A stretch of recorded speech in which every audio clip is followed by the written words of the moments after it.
cásáin go meanon daoine ag rasnún ar bhaithe leis na scéalta iontacha agus arnú an eistúireacht gonscad. Ach tá daoine an freisin a bhreaníos ag rasnún mar gheall go siad gur gaige ólam.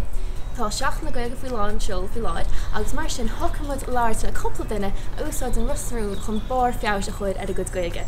Mar sin láirmaid le níl candú as clúntarmh.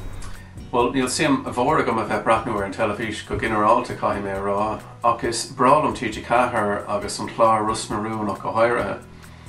Bhí sé den os agam an chlár bhreathnú leis na fotil bhéirle, ach an fáib a bhí agamsa ná nuair a bhí mé an béirle a léamh ní raibh mé an ann díriú ar an fumraíon in Gaeilge.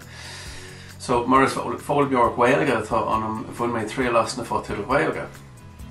Now, bhí sé canál trici go leir domsa ar dús, ní raibh mé an ann beagnach aon rud a thuiscint.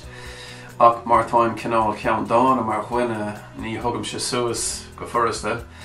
Mar d an seanachil múna an gá seft, so duscail mé an dara fuineog ar mar riomhre leis an Google Translate.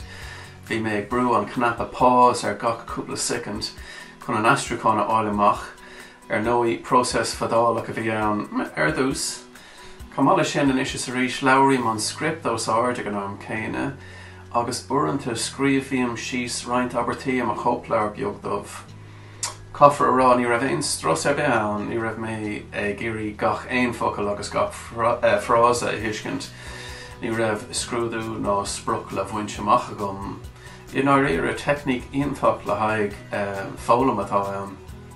De réir a chéile tháinig feabhsmór mar chuid Gaeilge, buíochas le Babilí, Taigo d'Iarán agus an chuid réaltaí eile ar an seo.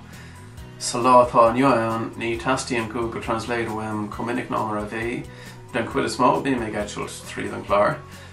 Well, seachas leis na fadúdas dar nóí, ní héicim cad atá a gceiste có, agus ní fiú leis an Google Translate úsáid ach an irid.